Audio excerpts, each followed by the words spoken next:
I love Toto.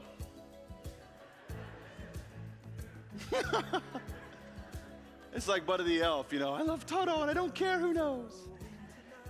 I'm a huge Toto fan. I started being a Toto fan when I was a kid, watching MTV when I wasn't supposed to. And I remember watching this video for Africa. It was totally different than any other of the crazy Max Headroom videos that were going on at the time, because it was like this episodic Indiana Jones-like video with all of their lyrics in there about something rising above the Serengeti. I mean, these epic lyrics, right? And it matched this video, and I was hooked. And so ever since then, I have been a Toto fan. I've gone to their concerts. I've got all their music now. I've known the history of the band. And so in 2002, my wife and I were living here in Vegas. And I remember driving down the freeway, and I saw a billboard that said, Toto, Fremont Street, free concert. And I was like, yes. Yes. I don't have to pay to see him. This is going to be awesome. It's going to be great. And so I remember going back and telling my wife, like, babe, Toto is coming to town, and it's free. And she's like, okay. My wife does not share the same fondness for the band Toto that I share, okay? But that's okay. You know, in sickness and in health, till death do us part. So I spend the next few weeks trying to make her a Toto fan. Every day I am talking about Toto. We are listening to Toto music. I am telling her about all the history of this band, everything that they've done. I am making a big deal. And I know that I've got friends coming to town that are Toto fans that are going to the concert too. This is going to be a big night. And so the day the concert comes, we all go to church. After church, we load in the car. And now we're in the car and we're talking about Toto. We're talking about our Toto experiences, all the things that we love about Toto. And she is still just taking it all in, but I don't think I'm convincing her. But I know when we get there, we get to hear it live. It's going to be a whole new ball game. Now, it was a double-billed concert, Loverboy and Toto. Not so much Loverboy, Toto. So we get down to Fremont Street, we walk down the street, we get to the stage, and Loverboy is mid-set on some of their music that I don't know. But that's okay, because Toto's coming. So Loverboy's in their set. And it's like 8:40 now. They've been playing for about 10 minutes, and I'm thinking, okay, this is going to be fine. They're going to wrap up probably around 9, and then they're going to set up their stuff, and then we'll be off to Toto's concert here at Fremont Street. Well, 8:45, 8:50 rolls around, and I'm starting to think, man, they're still going strong. And these guys are old. So I go back I tell my wife, I'm going back to the front of house guy and just figure out what this is all about. So I go back to the guy who's running audio, and I'm trying to talk to him like, hey man, when are they done? When does Toto come on? He's like, I can't hear you. This is not working. So I go back and what did he say? I was like, he didn't say anything. I don't know what's happening. So let's just wait it out. So like 9 o'clock rolls around, and then 10 after 9. And I'm thinking, this is going a long time, but I know as soon as I hear the one song that Loverboy did that everybody knows, that's when this is over, because they're making everybody stick around to hear their number one song, which we all know was Everybody's Working for the Weekend, right? So at 9:10, 9:15, finally, that song kicks on. And Mike Reno gets on the mic and he says, you guys have been a great crowd. Thanks for sticking around. Let's all sing the lyrics of our number one song so loud that everyone down at the Toto stage will hear us.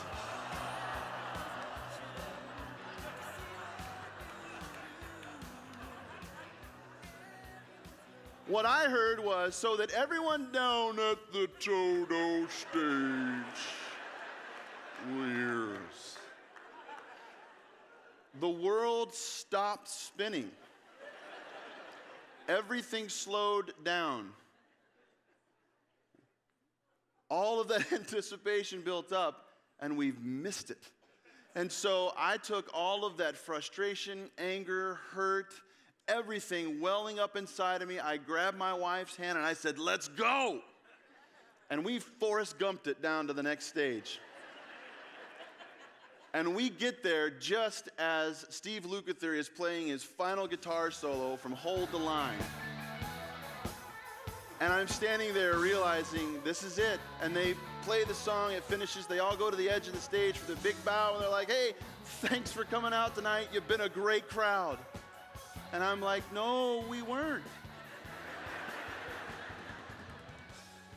All of that anticipation, all of the convincing my wife, everything building up to this moment, and we missed it.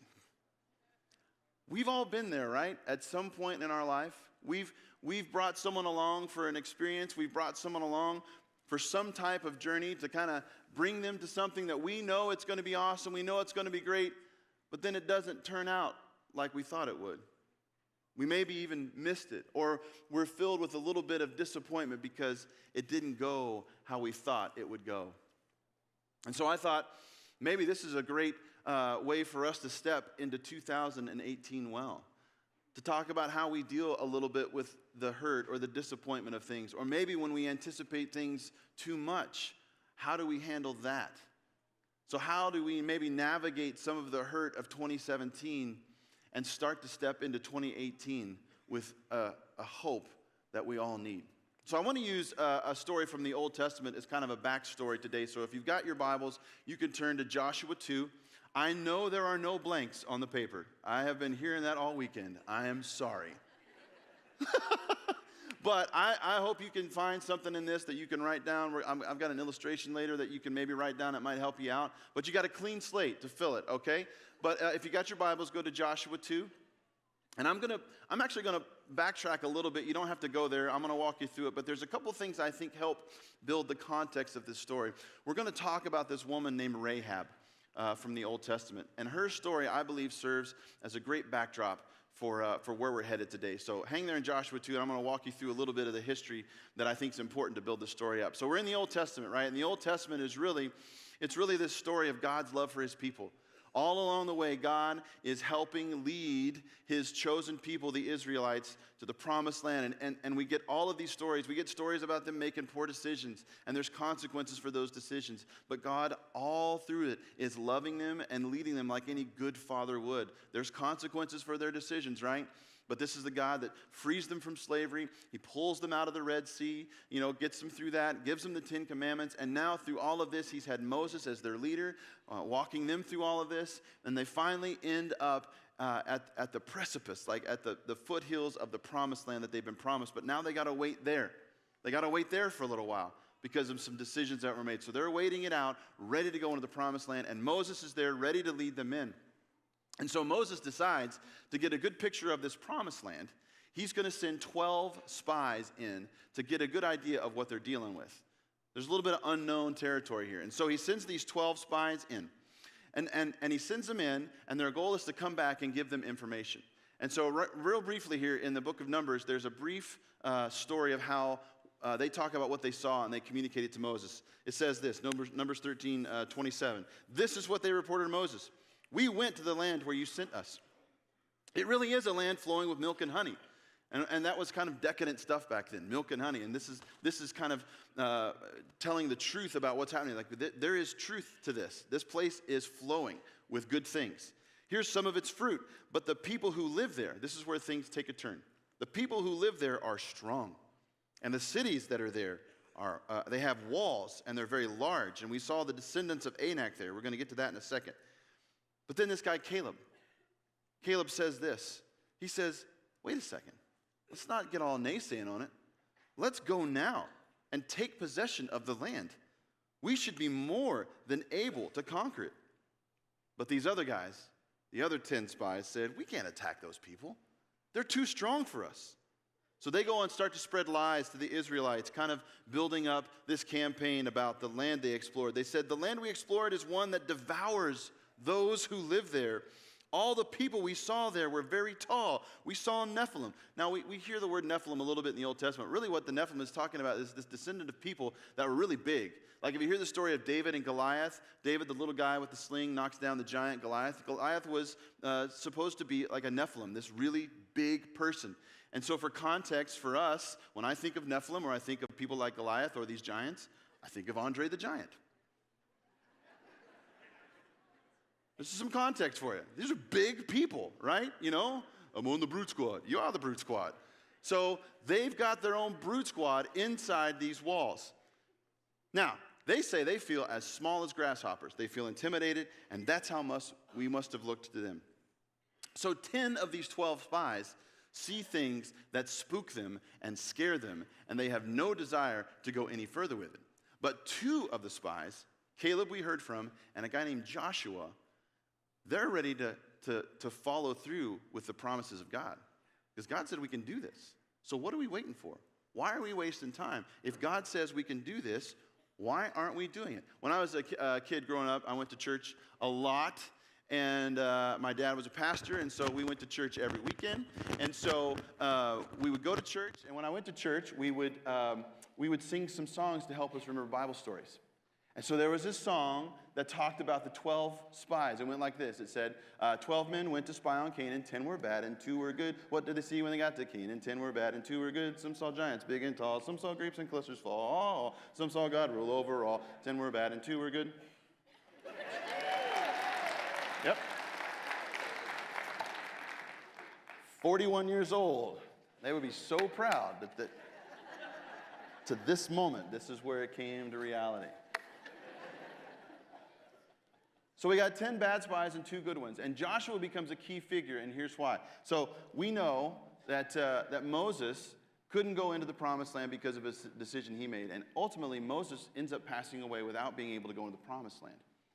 But Joshua becomes the next appointed leader of the Israelites. And so God anoints him and says, you will now lead my people into this promised land.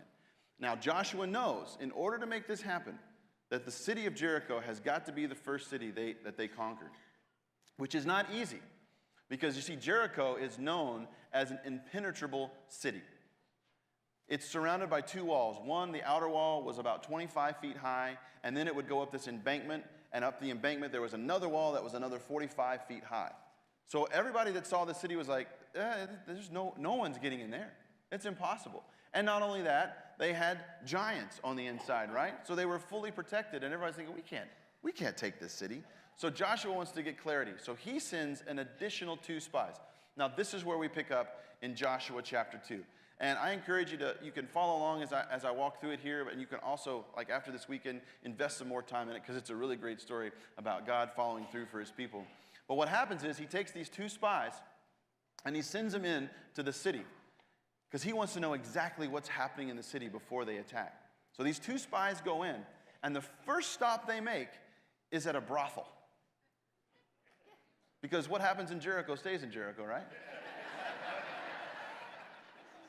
Now, we don't know exactly, there's not really an understanding of why they go there first, because maybe they were away from home and they're going to make some bad decisions, or they also understand that a place like a brothel is going to have people that have information and know what's going on. And so they stop into this brothel, and this brothel was nestled on the inside of the first wall of the city. And so they go into this brothel, and they meet this woman named Rahab. Rahab is a prostitute, and she is the person that is the proprietor of this brothel. Now, some of your texts will call it an inn or an innkeeper, but it is known that's what this was. And so Rahab knows, as soon as these guys walk in, she knows they're Israelites. She knows what they are up to. And so they come in, she knows who they are, and then the king of Jericho gets word that there are spies within the city walls. So what does he do? He sends his men out. Where do they go? They go to the brothel. So these guys show up, and Rahab's standing there, and they say, hey, we have heard there are spies here in your inn. And she says, I don't know what you're talking about. They were here, but they've since left. And they kind of go back and forth, but she ultimately convinces them that they were here, but now they're gone. And so the king's men leave. Meanwhile, she had stashed these 2 guys up under her roof to protect them, because Rahab's got a plan. Rahab goes back to these 2 spies from Israel and says, look, I know who you are, and I know about your God. Your God is the God that parted the Red Sea, that's defeated all these armies, and I know why you're here. This whole city is paralyzed in fear because we know you guys are out there waiting, and this city is trembling. But here's what I want to know. I want to know how you can protect me and my family. I am willing to help you get out of here safely and back to your camp as long as you can have assurance to me that when the fight does come, my family, my people in this home will be spared. And so they kind of negotiate back and forth and ultimately give Rahab the promise that if she gets them out to safety and back, when the attack comes and the city is destroyed, that her family will be spared. Rahab saw an opportunity and took it. And so she helps the men escape. She gets them out the window. They say, put this red rope on your door so we know that you'll be protected when the fight comes. They go hide out for 3 days back to the camp at Israel. They tell Joshua about her. They tell him about everything they've seen. And Joshua says, all right, let's do this. And God, in his only God-like way, gives them this plan to destroy the city. He says, I want you to go to the city and I want you to march around it for 6 days. And then on the 7th day, I want you to march around the city and blow your trumpet 7 times. And on that last big trumpet blow, the walls will fall down. And so they do it. I mean, can you imagine these people inside the city watching these guys walk around the city? What are they doing? Is this parade day? What's happening? And so then on the 7th day, boom, they blow the trumpets. The walls fall, except for Rahab's home. And they go in and they bring Rahab and her family out, and Rahab goes on to join the Israelites. Now, why do I tell you that story? Because I believe there are some truths in the story of Rahab that start to play out pretty true in our lives. And I want to use a little illustration that I came across this year. It's by a guy named Mike Foster. Mike's done great thinking about how taking some big ideas and boiling them down to these simple drawings that help illustrate where we're at sometimes. And so I want to share with you this drawing. This might be something that you want to put down on the notes section today. But I think we end up living in a couple camps in our life. One is hurt, and one is hype. I think these are two places we spend a lot of time in our life. And maybe we know some people in our lives that tend to spend a lot of time in these areas in our life. See, when we live in hurt, we live in this realm of victim living. We kind of live in this idea that everything bad happens to me for a reason. My past, my previous history, the things I've done, the things that have happened to me, the things that have happened to my family, all of these things are kind of welling up inside me to just say that there's nothing much ever going to change. And so we start to live this victimized living. We live in the Murphy's Law idea that if it can happen to me, it will. And so we live here thinking I'm just a victim of my circumstances and there's no way out. And it starts to become a piece of our identity, right? It starts to become something that we tend to perpetuate to other people. We say the phrase all the time, right? Hurt people hurt people.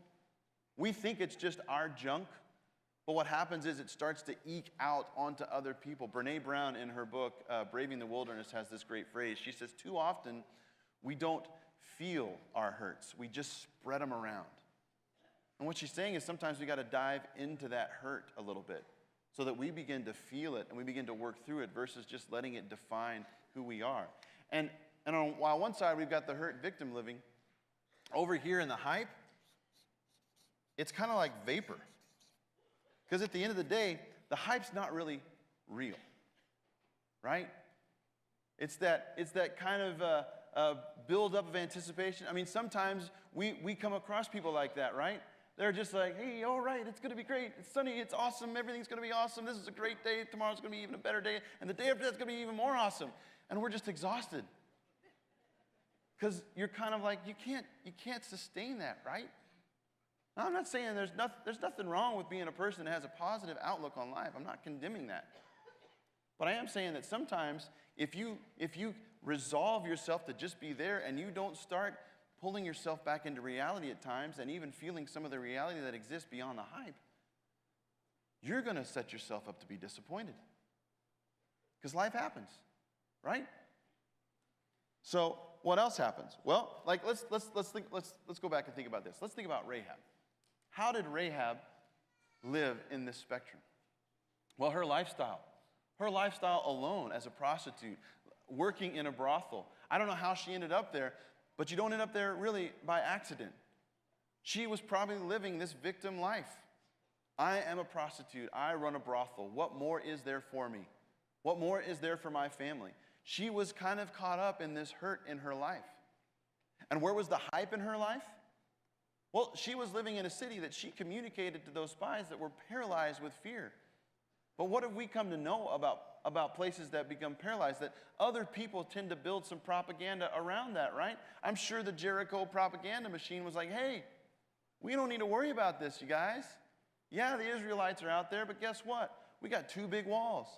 We got Andre the Giant and the Brute Squad inside here. And plus, we got enough food and water to last us for years. So even if they want to camp out there, we will wait them out. Nobody in this town needs to be worried. We got this. So Rahab was living in both these realms, both the victim living and the hurt, and also in the hype of what she was surrounded by. And where do we land with some of that? Well, when we live in this hurt, we live in this realm, we live by fear. Afraid of what's going to happen next, fear based on our past, fear based on what's happened before, fear for what might happen because we're just relying on what we've come to know. We become fearful, and it prevents us from being loved or accepted. We put our arms out like, no, you don't want any of this. And if you're in hurt right now, I'm not condemning you. My hope is that you hear there is something better today. Don't live in the fear. Don't live in this victim living. Don't live in the hurt. But what happens in the hype? We get overconfident. Just like the propaganda machine maybe of Jericho. Don't worry about it, man. It's all going to be good. And really what that means is we go into this I got this mentality versus God's got this mentality. I can handle this. I got this covered. I've been here before. I know what to do. Don't worry about this.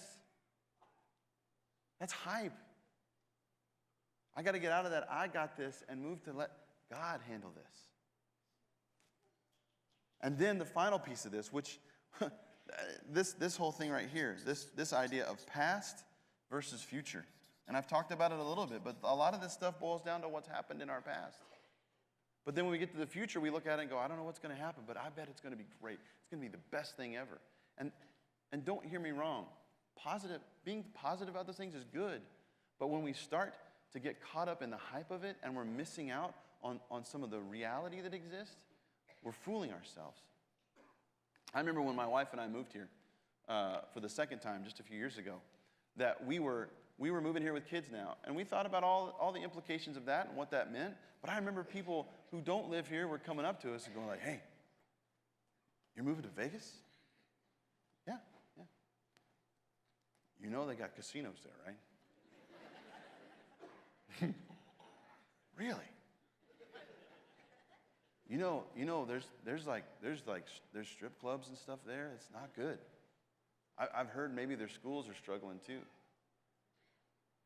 And that's the funny thing about hype, is that hype sometimes can go both ways, right? Hype lives in that positive realm a lot, but sometimes people hype up a lot of stuff that just fuels fear and becomes this cycle. We didn't believe the hype. You know what we believed? We believed God was pointing our family to someplace great. We believed that we were going to get to be a part of a church that was about bringing life to this city. We were going to get to be a part of a church that said we want to be a place where families come to get better. And so we trusted God. We didn't let fear or people's past experiences or any of that drive our decision. And we didn't get caught up in what does the future hold, and maybe it's going to be all of these things. Really, we just got caught up in the fact that we believe God was pointing us to this.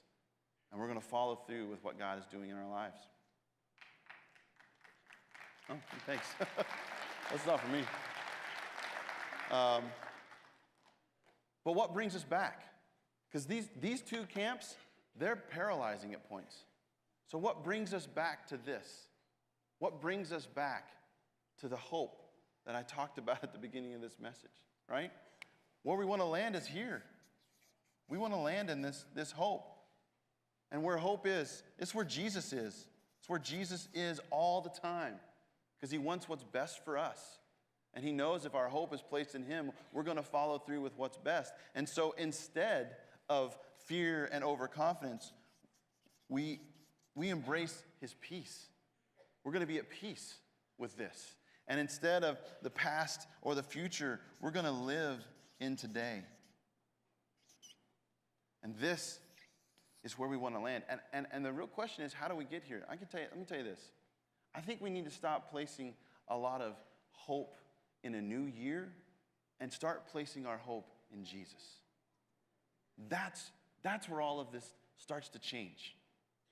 Because a new year can disappoint you really fast. But Jesus never disappoints you. Here's how we get here.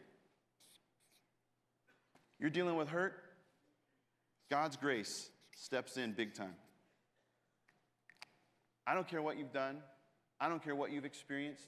I don't care where you're at right now. What you need to know is that God's grace pulls you out of that hurt and brings you back to his hope. All right? And you think, well, what about the hype? How do we avoid the hype? So God's grace brings us out of hurt.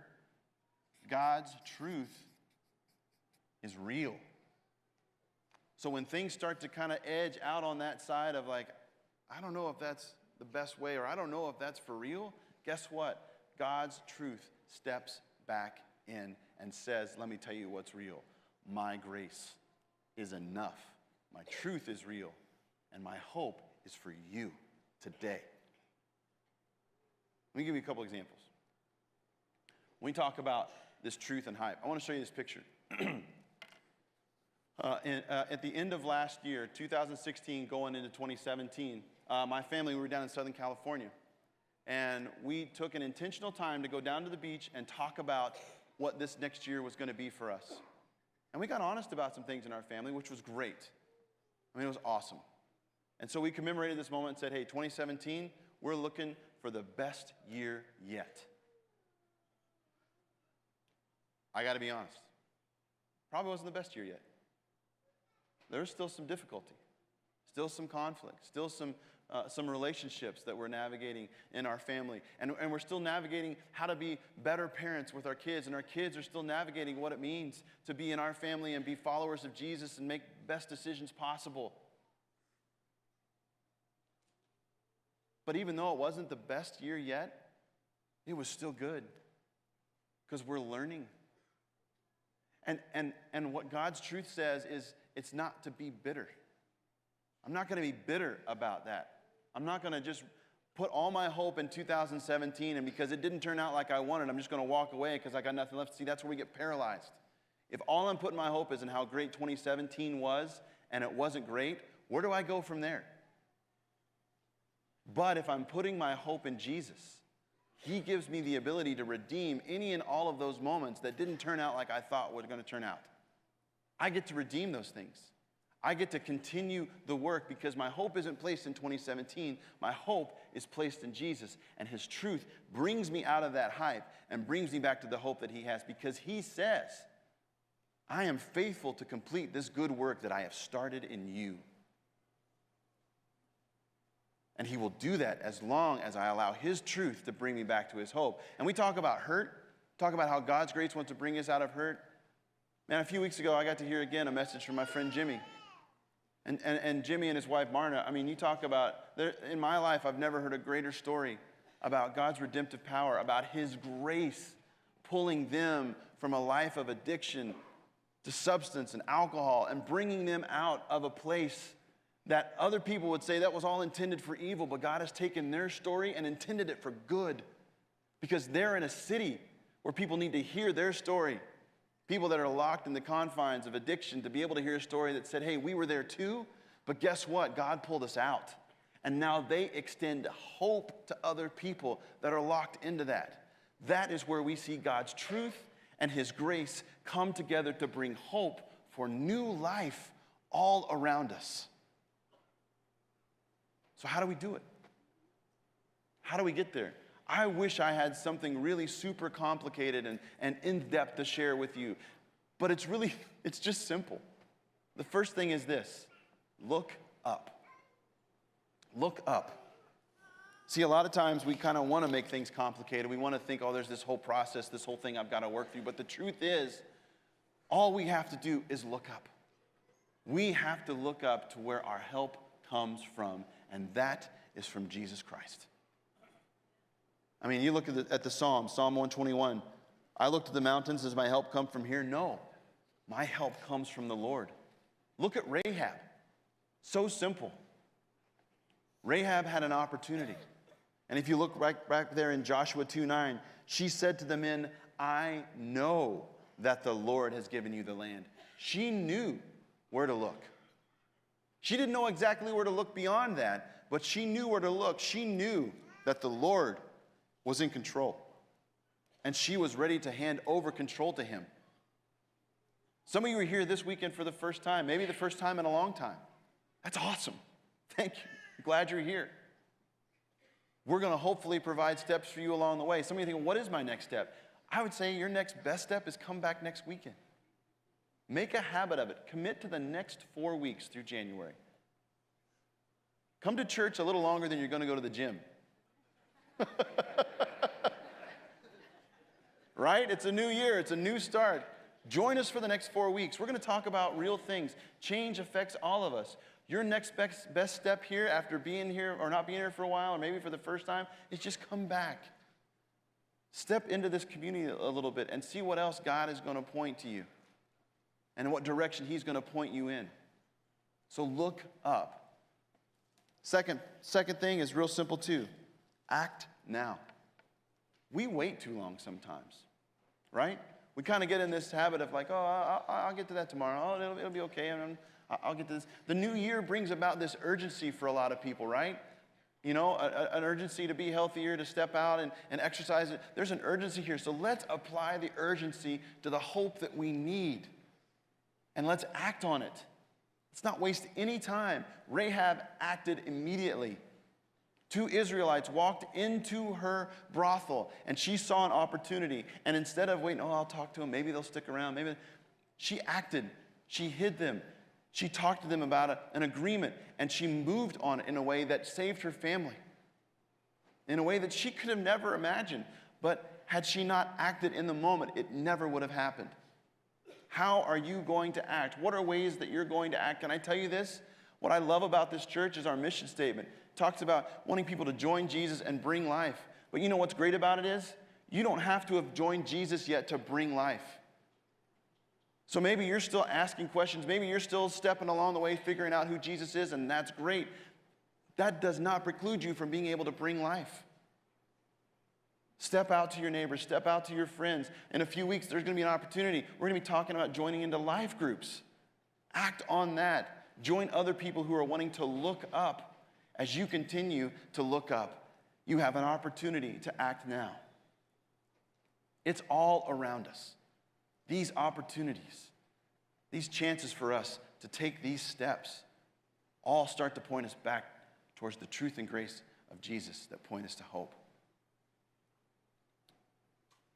In a few weeks, we get to turn our hearts and minds to a great individual who was about the betterment of humanity. And Dr. King was a great man. And I could go on and on about who he was, but he needs no introduction. And in preparation for this message, I was reading through some of his messages in a book called Strength to Love. And he shares this story, which I think resounded so well with this message. But in this message, he tells the story about how he was on the beginning process of the Montgomery bus protests, and how it was taking every bit of his strength. And he was starting to see not only affect him on the front lines, but how it was starting to affect his family behind the scenes. And he talked about being home one night, and he had put everybody to bed, and he was just drifting off to sleep, and he received a phone call. And in that phone call, for the next 2 minutes, he had to endure some of the most hateful talk, some of the most threatening talk that he had heard. Threatening his home, threatening his life, threatening his family. And he hung up the phone, and for the next few minutes, he talks about questioning everything he had done up until that point. Was it worth it? Was it worth all of this? Risking my family, risking my life, all of these things. And so he prayed over and over to God to give him some sort of clarity about what he was doing and why. And he says God gave him these words. And he says this, God gave me this truth. Stand up for righteousness. Stand up for truth. God will be at your side forever. 3 nights later, his home was bombed.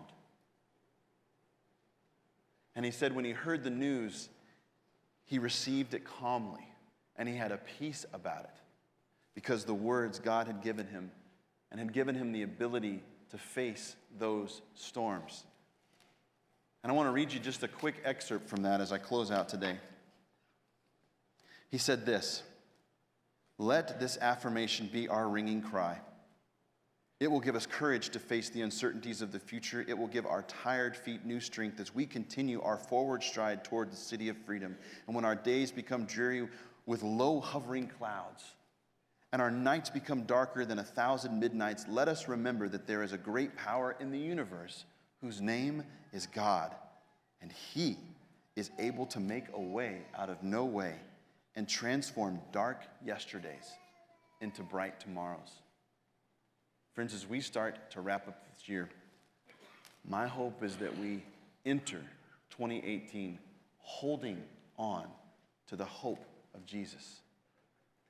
And that even though we are surrounded by fear, we are reminded that we are wrapped in the grace and peace and truth of Jesus that gives us a hope like we have never known. Let's stand and pray.